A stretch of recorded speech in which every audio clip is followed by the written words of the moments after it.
हमें पिलासा जाते वक्त जो गुंडे मिले थे वो रिजवान भाई के आदमी है, और फैक्ट्री में जो ब्लास्ट हुआ है उसके पीछे रिजवान भाई का हाथ है। तुम्हें तो पुलिस को फोन करना चाहिए। नहीं नहीं इमरान नहीं, तुम्हें पता है रिजवान भाई कितने तेज हैं। अगर उन्हें जरा सी भनक लग गई कि हम कुछ कर रहे हैं तो वो तुरंत यहाँ से भाग जाएंगे। हमें अब कुछ प्लानिंग करना होगा, फिर कोई काम करना होगा आगे। नहीं सही कह रही है वो, इस बार ना हमें उनको हमारे जाल में फंसाना होगा। ये सौदा है, बताइए कैसा है? देखिए साजिद मियाँ, सौदा तो सही है, लेकिन एक बात समझ में नहीं आ रही है कि ऐसी जली हुई उजड़ी हुई फैक्ट्री कोई खरीदना क्यों चाहेगी? छोड़िए ना इन सब बातों को, हमें इनमें थोड़ी पड़ना है। कमीशन के पूरे 1 करोड़ मिलने वाले, आधे आप रख लीजिए, लेकिन ये फैक्ट्री के सारे केसेस मिटा दीजिए। किसका फोन है साजिद मियाँ? शेख साहब के मैनेजर का। अस्सलाम वालेकुम हजरत मैनेजर। वालेकुम सलाम। साजिद, शेख साहब तुम्हारे बॉस से मिलना चाहते हैं। मतलब उससे मिलना चाहते हैं जिससे तुम काम करवा रहे हो। वो आपसे मिलना चाहते हैं। हमसे? ठीक है, शाम को मुलाकात करते हैं उनसे होटल। हाँ जी, आज शाम का वक्त कैसा रहेगा? ठीक है जी जी, शुक्रिया शुक्रिया। शाम को मिल। सब कुछ शीशे की तरह साफ है कबीर और इमरान। इस सब के पीछे रिजवान भाई और साजिद मियाँ का हाथ है। हमें मारने का मंसूबा बना है, मगर इस तैयारी से बना है कि हमारी मौत एक हादसा लगे। इस सब में एक बात अच्छी है, धमाके को लेकर जो परतें हैं ना वो खुल रही हैं धीरे धीरे। सही कह रहे हो तुम, हम सच्चाई से ज्यादा दूर नहीं है कभी।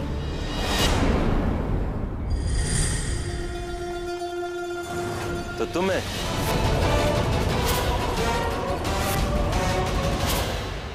वो शख्स जिसको ये मुश्किल काम सौंपा है ना? जी।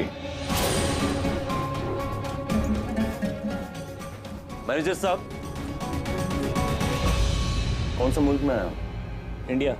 इंडिया में जब कोई इंसान किसी से बात करता है तो तुम किसी और की तरफ देखता है या सिर्फ हमें ऐसा लग रहा है? माफ करिएगा शेख साहब, दरअसल आपकी बेगम साहिबा थोड़ी जानी पहचानी लगती है।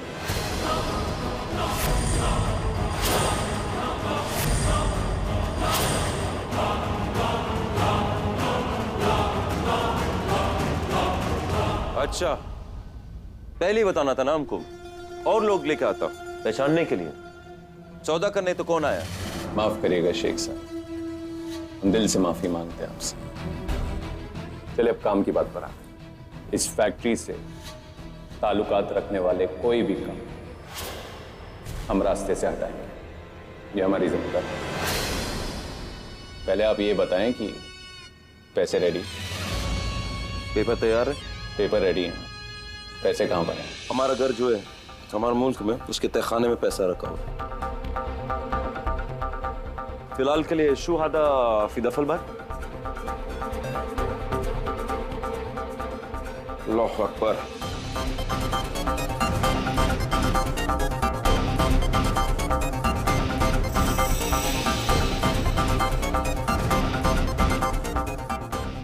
कमीशन तुम्हारे। अब हमारा बात ध्यान से सुनो। इन पैसों पर तुम्हारा और तुम्हारा नाम लिखा है, मगर इसका मतलब ये नहीं कि हम किसी और से ये काम नहीं करा सकते। अरे नहीं नहीं शेख साहब, आपका काम हो जाएगा, आप फिक्र मत कीजिए। बस एक दिन का वक्त और दे दीजिए, ये डील होकर रहेगी। ये हमारा वादा है। अब इजाजत चाहते हैं। रुको, जब ये काम खत्म होगा ना, अच्छे से बात करेंगे।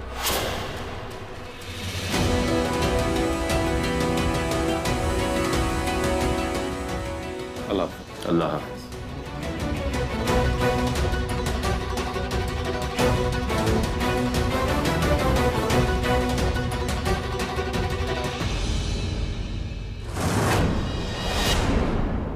जिंदगी में पहली बार इतने सारे पैसे एक साथ देखने को मिले थे। और हम ना उन नोटों को हाथ तक नहीं लगा पाए। ना फैक्ट्री में धमाका होता, ना ही कानूनी लफड़े पैदा होते। इतना अच्छा सौदा होते होते हाथ से निकल गए, सिर्फ और सिर्फ आपके खातिर। ये नोटों में बड़ी गर्मी होती है साजिद में, ज्यादा चबाओगे तो मुंह भी जल सकता है। मुंह जलने ही कहाँ दे रहे हैं आप? 10 लाख के लालच में हम आपके भरोसे फैक्ट्री छोड़ के चले गए। ज़ारा कबीर को मार के बदला लेना था आपको, और कीमत हम चुका रहे हैं। चुप चुप, एक और लफ्ज और वो तुम्हारे आखिरी लफ्ज हो जाएंगे साजिद में। रिजवान!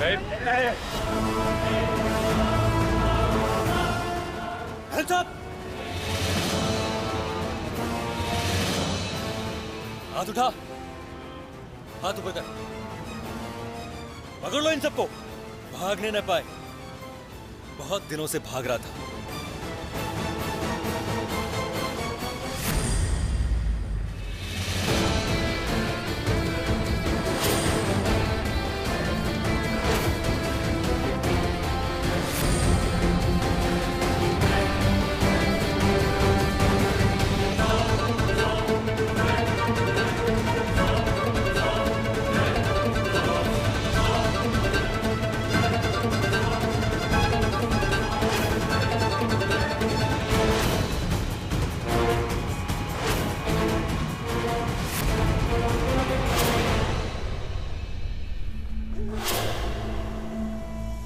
अब आया ऊंट पहाड़ के नीचे। बेवकूफ लोग अनजाने में ही अपना गुनाह कबूल कर बैठे। ये वही लोग हैं जिन्होंने आपको मारने के मकसद में बिलास फैक्ट्री उड़ाई थी। तलाशी लो इन सब की और इनकी गाड़ियों की।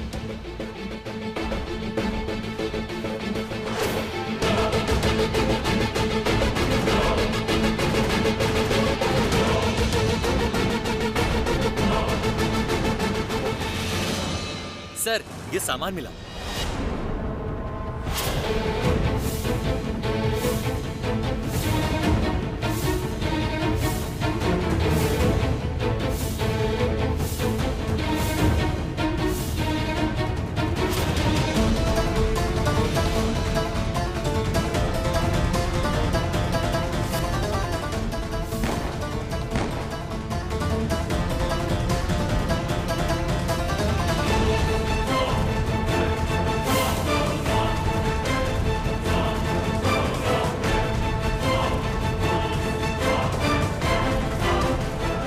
ज़ारा, ये उसी इंसान ने पहनी थी जिसने तुम पर गोली चलाई थी।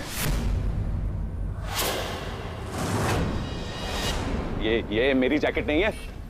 मैंने गोली नहीं चलाई है कभी। तुम फिर से कितनी बार? आप कानून हाथ में ना लें। हमारा जैकेट नहीं है।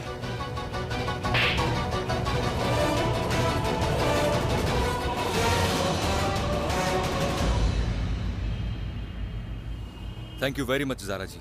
आपकी वजह से पुलिस डिपार्टमेंट का काम बहुत आसान हो गया। आपकी वजह से फैक्ट्री में धमाका करने वाला और आप पर गोली चलाने वाला कोई और नहीं बल्कि ये रिजवान सिद्दीकी है। ले जाओ इसे। ये जैकेट हमारी। चल।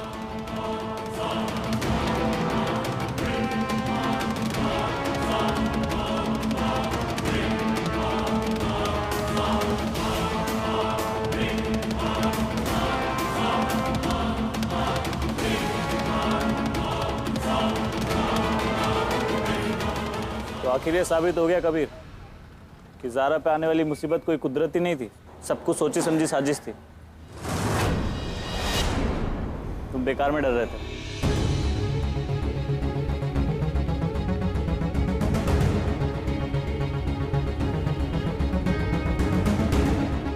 हम अपना हाथ इस कुरान पाक पर रख कर कसम खाते हैं ज़ारा कि तुम इस घर में वापस कभी नहीं लौटोगी।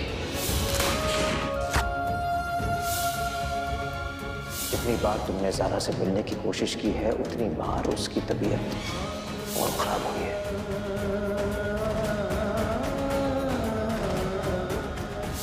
हम तुम्हें इस रिश्ते से आजाद करते हैं ज़ारा।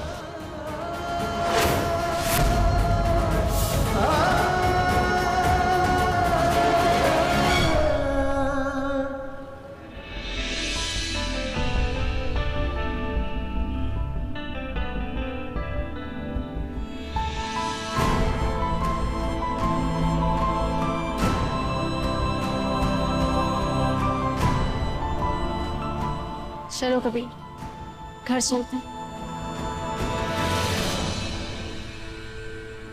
नहीं, तुम्हारे साथ के लायक नहीं है हम तुम्हारे साथ घर नहीं जा सकते।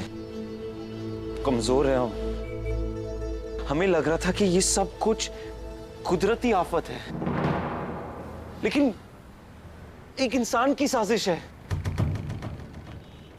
उस रिजवान की साजिश है ये।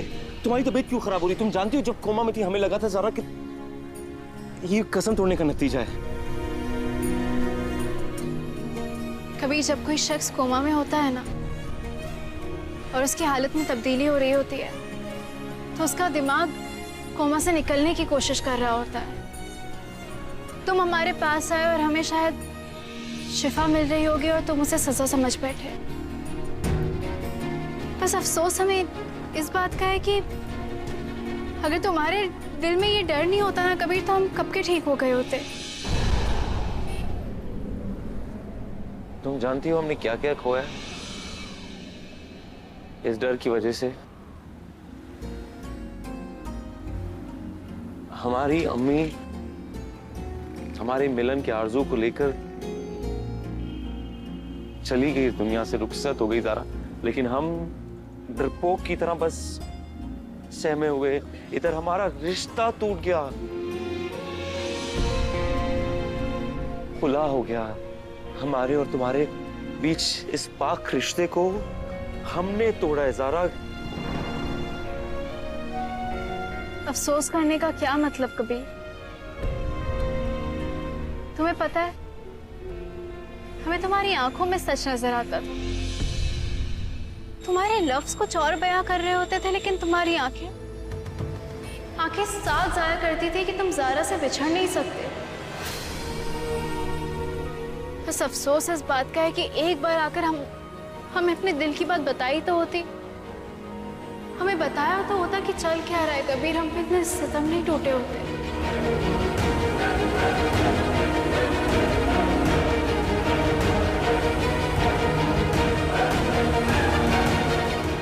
माफ कर दो हमें। नाराज होने का हक कब दिया तुमने?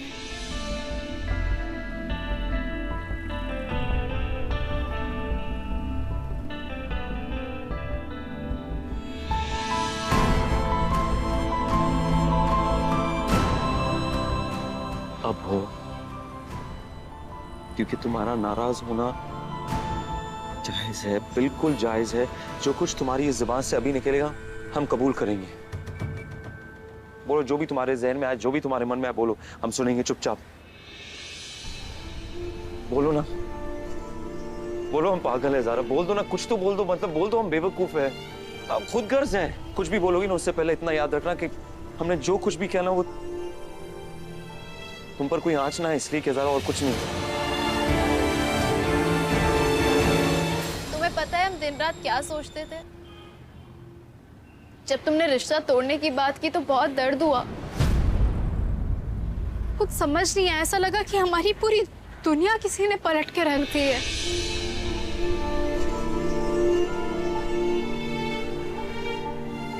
लेकिन जब इन आंखों में देखा ना तो लगा कि नहीं, कबीर अगर किसी का है तो सिर्फ ज़ारा का, और ज़ारा सिर्फ कबीर की।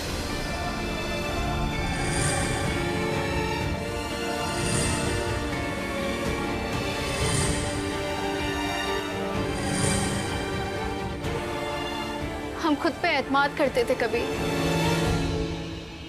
कि हम सिर्फ और सिर्फ कबीर के और किसी के नहीं।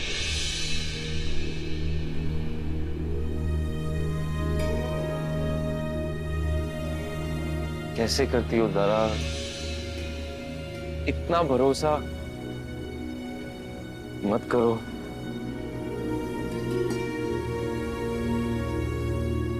वो तो पता नहीं,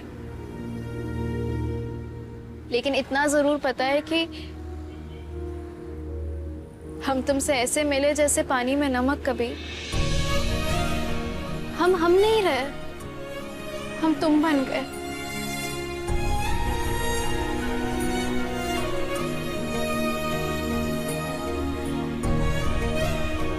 और भरोसा भरोसा होता है कबीर, किसी पे करना नहीं होता। तुम रो रही हो?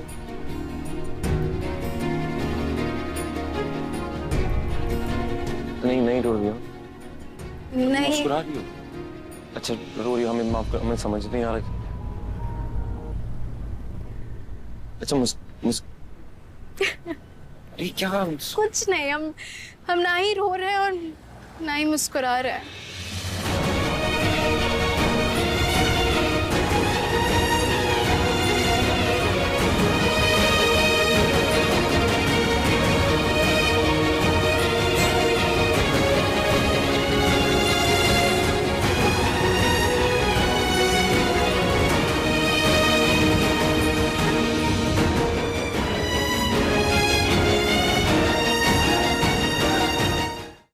कुछ पूछ सकते हैं?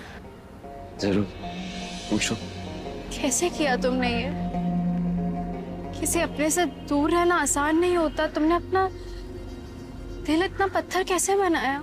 दिल निकाला, फेंक दिया।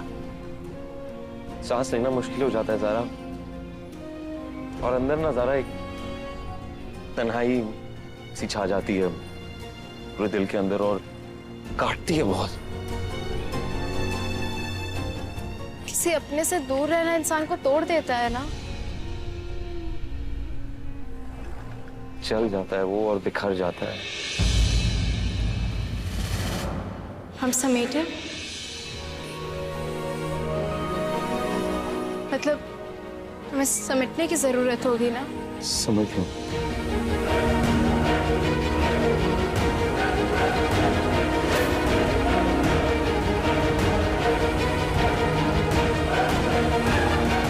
नहीं, चलोगे हमारे साथ? कहाँ? किसी से मिलाना है तुम्हें, चलोगी? चलो। लेकिन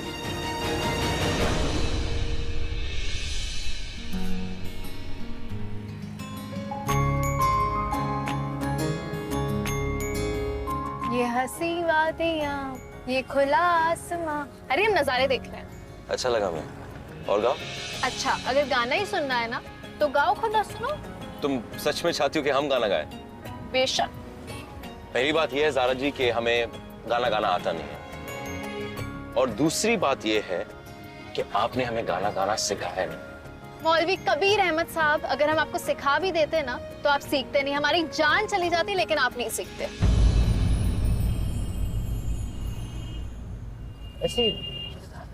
ऐसी बातें क्यों करती हो तुम?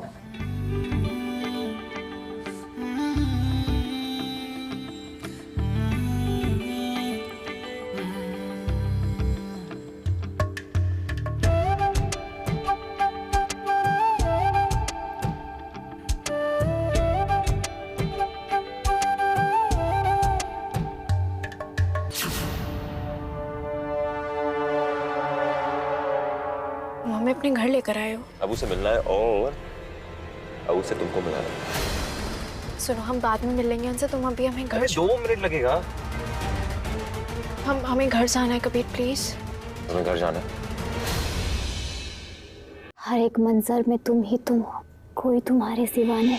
कबीर भी हंस हंस कर कह रहा है, इस मर्ज की कोई अब दवा नहीं।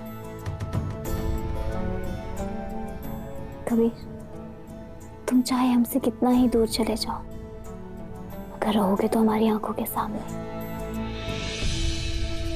घर जाना है ना? हाँ, घर जाना है। तो चलो घर। कबीर, कबीर, अबू। कबीर, बात तो सुनो। हाँ कबीर, सुन रहे ना, अंदर जाके बात करेंगे। अबू। कबीर, अबू। कबीर, 1 सेकंड रुको। अबू। अबू।